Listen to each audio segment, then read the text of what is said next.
Next, I'm gonna demonstrate you the depth here. The depth is, as a summary, we can see is DynamoDB is a NoSQL key value document.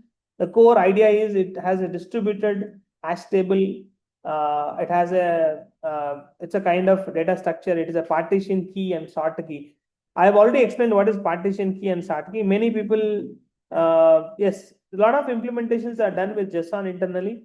So data structures are partition key and sort key, and writes eventually consistent and strongly consistent, guys. Replication is possible with multi reasons, right? That is something we are really working about DynamoDB.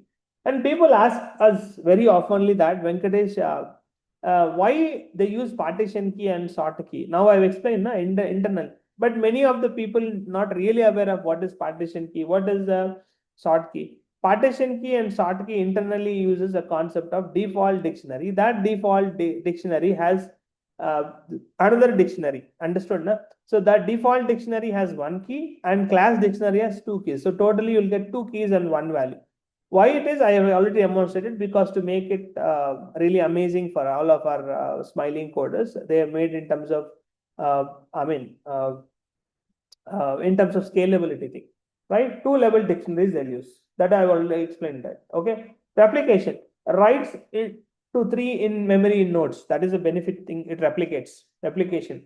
And majority votes among 3 replicas. Eventual consistency is there. No locks across all replicas. But in my code also, you're observing, I was doing a lot of locks here. Simulation is there. Threaded writes is possible. All threaded writes is possible. Okay, smiling coders. In DynamoDB, the storage is real. AWS DynamoDB uses SSD backend partitions. In memory dictionary they use. In memory dictionary they use dictionary key based and hash key approach. Also they use replicas and all.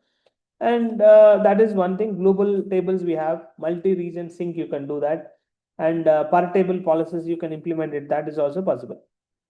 Okay, smiling coders, that's the craziest learning we have done now. So now we are going to talk about SQS. Now, why is your Amazon has SQS? Are you excited for SQS? That's the next internal we're going to discuss. Hello? Yeah, give me one thumbs up, guys, so that I'm more happy to help you to understand the next internals. All smiling coders. Okay, one I can see, but others, come on. Let us smiling coders. Bharat. Hope everyone okay. Okay. So now I'm going to talk about, yeah, thank you. Thank you, everyone. So I'm going to talk about now is how is your SQS working. Now, what is SQS? Everybody knows it, but I will demonstrate that SQS. I'll demonstrate with the coding, but before that, I'll talk about why SQS.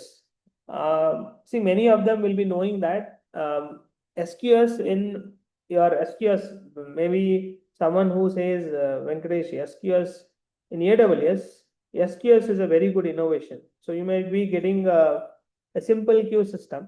It's a queue service, sorry. It's a fully managed queuing service. It's scaling of, mainly they use it for distributed system microservices. And many of us would say, yeah, to make it for microservices. So why we need this SQS is that, see, normally a real AWS SQS will use a FIFO queue, a standard queue.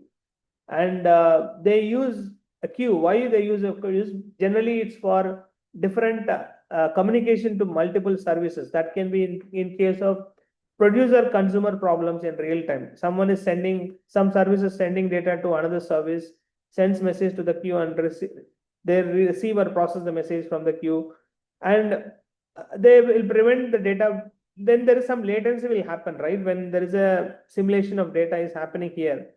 So they decided to use 2 type of queues. One is standard queue, which is high throughput, at least once delivery, possible duplicate messages. Then they delivered one more thing called as FIFO queue. Okay, exactly once processing, first in, first out, they implemented it. And in this process, I will demonstrate it. This is something better than Kafka. And this is something the most important, actually, the most important guy, actually. So they were thinking about Kafka wasn't around, but they needed a durable, decoupled messaging system, which retrieves and dead letter queues are there. Because normally, if you are using a file system, write ahead log structure stored in distributed blocks. Our OS also, if you see that is a thing happens here. So what they implemented here, let me demonstrate here. So SQS I'm demonstrating. In the SQS, I can go to this code, demonstrate in a simple SQS with both three also I can implement. A simple SQS I'm doing, I'm not going to do any complicated example for you. Imagine I have a producer is one thread and consumer is another function. I'll use it as another thread. So you can see that I'm using a threading.thread, threading.thread. I'm registering producer as one thread, consumer as another thread. And I'll be passing the arguments SQS. SQS means the simple queuing service. So you can see the simple queuing service is my own class. In this class, I will implement a mechanism of sending message and receiving messages. Okay, this is very important. This is to do communication between multiple services or microservices. So what I will do here is, you can observe here, I'll join both the threads and join them. So if you see this producer is running for 3 times and using SQS send some message, and this consumer will receive message. Okay, this is all about my goal here. I won't do anything, but all this happening in terms of in Python in AWS with help of threading and queue system. So you can run this code to demonstrate in your understanding. So you can see here what happened. First, I created a simple queuing service. So it would have come here.